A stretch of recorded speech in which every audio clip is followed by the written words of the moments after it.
Welcome back to a quick chat in the Cadillac.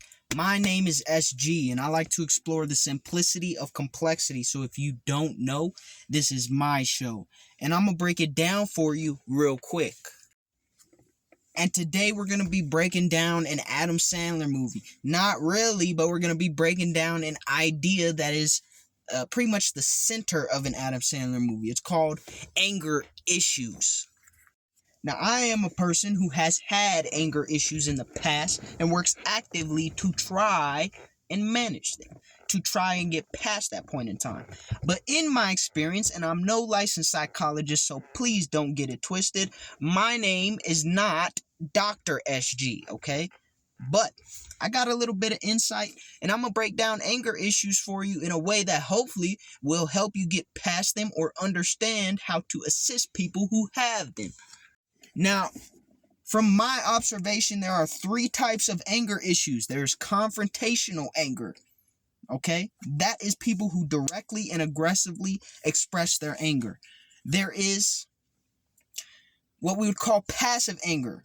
That is people who allow their anger to surface without directly addressing it, aka passive-aggressive people. People who are angry, but they only let it they only display it beneath the surface. And then there is suppressed anger.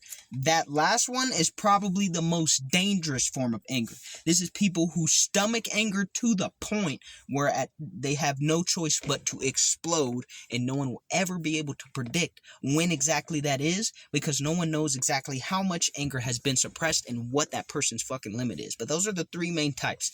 As far as anger goes, there is also healthy anger, but that's not really an issue, right? A healthy expression of your anger is just processing emotion. So I'm not going to talk about healthy anger expression as an issue. Let's first talk about explosive anger, confrontational anger. This is people who are commonly labeled hotheads, people who get upset frequently because they have a lack of control in their life, and oftentimes this comes from a place, in fact, most anger does come from a lack of control. A feeling of being out of control consistently produces anger. However, people who are direct and confrontational with their anger are hotheads and are liable to do shit regularly that puts them in potentially vulnerable and compromising positions. We could talk about jailbirds. We can talk about people who never maintain consistent relationships because they're always firing off. They have no emotional regulation. At some point in their life, they found it was more beneficial to their psyche to just leave anger completely unchecked, without reasoning, without justification, and without processing it. When they feel angry, they act in the most volatile regard that they feel they can justify at that point in time, which is usually levels above a healthy level. Okay, a healthy amount of anger expression and regulation, right? It's usually way out of there. So in the movie where with Adam Sandler called Anger Issues, this would be that one dude who's like, he's in a lot of his movies. I can't remember his name. And I'm not going to sit here and be racist and try to name what kind of race he's playing in the movie, but we all know who I'm talking about. Okay, this guy is always firing off. He's bar fights, he's yelling, he's screaming. That is confrontational anger. As soon as a problem arises, it's escalated to the point where this person is pretty much trying to intimidate the other person out of validating their own emotion. And that sort of anger is, of course, dangerous because it always puts you in compromising positions consistently, right? You can end up being the jailbird. You can end up being labeled as a hothead. You can end up being labeled as someone who is unregulated. And therefore, you can also be targeted by people who are attempting to bring you down. All right, it's very unhealthy for you to regulate your emotions by just letting them fly off the handle consistently and continuously. All right, that's what confrontational anger is. It's a lack of emotional regulation, but in a very extreme manner. Then you have people who have passive anger issues. This is people who do not express themselves enough consistently in order to maintain healthy relationships. And the reason that I'm telling you this is because they are separate from suppressed anger entirely. People with passive anger issues are often people who will say and do very backhanded, very conniving, and very seemingly surprising things. But it's not as surprising as you may think. These people are essentially not choosing to address the issue directly out of fear, out of some sort of preconceived notion that the best way to handle things is to do it under the radar, right? Because the direct confrontation route maybe didn't work for them or whatever the case. Passive anger addicts or passive people with passive anger issues typically say the most hurtful things at the most inappropriate times. It's a form of expression that allows this person to feel satisfaction by slicing and cutting as deep as possible when necessary. This is someone who will be behind your back, working in the shadows to talk shit about you or to dismantle whatever it is that you are deciding to build, whether negative or positive, until the time where they feel it will hurt you most to reveal it. That's what passive anger is. And this can happen on a very large scale or a very small scale.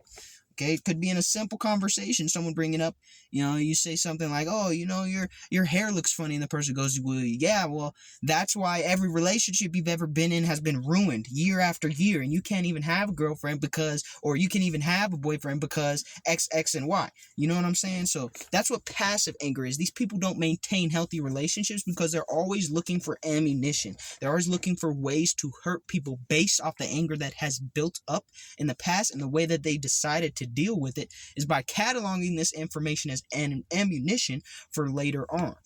That way, when they're ready to express their anger, it hits with a more intense pang.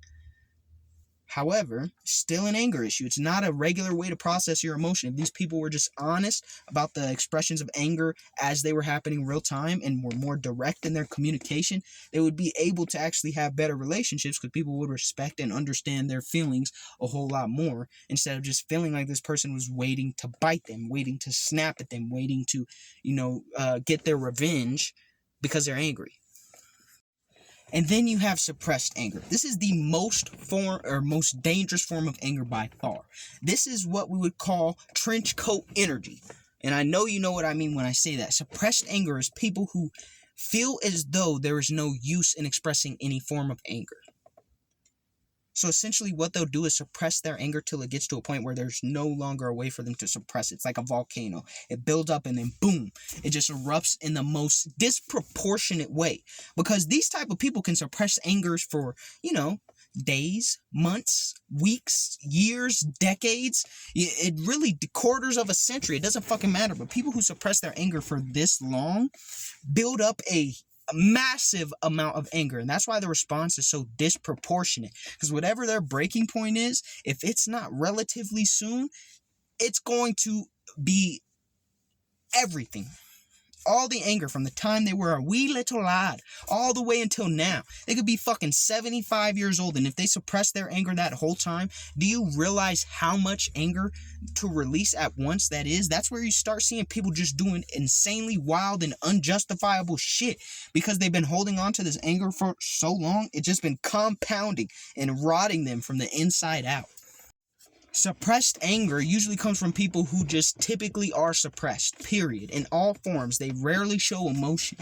And that's what makes them so dangerous, nearly psychopathic, because they have learned the best way to exist in the world is to suppress all emotion. And that's why it's so important to process your emotion, whether it's painful or not. That's why it's so important to stand up for yourself. That's why it's so important to express your anger healthily. Okay? And a lot of times the people that these people snap on are the aggressive anger issue type of people. Right? Because they'll provoke them, and then these people with suppressed anger just snap out of nowhere. No one's expecting it. Everyone's surprised, and the reaction is so disproportionate to the offense a lot of the time that people will automatically sense this person as a immediate danger to them, and it becomes a threat that needs a solution ASAP. It's so dangerous for everyone involved because no one is ready to react to what's going to happen, so you get the most volatile reaction. So I guess my main point is learn how to express your anger healthily and consistently. When you're angry, say so. and allow others and yourself the space to express it, feel it, and move past it. Address the problem without hurting others as best you can, whether it's verbally, physically, or emotionally. Anger issues are always an issue, no matter what kind.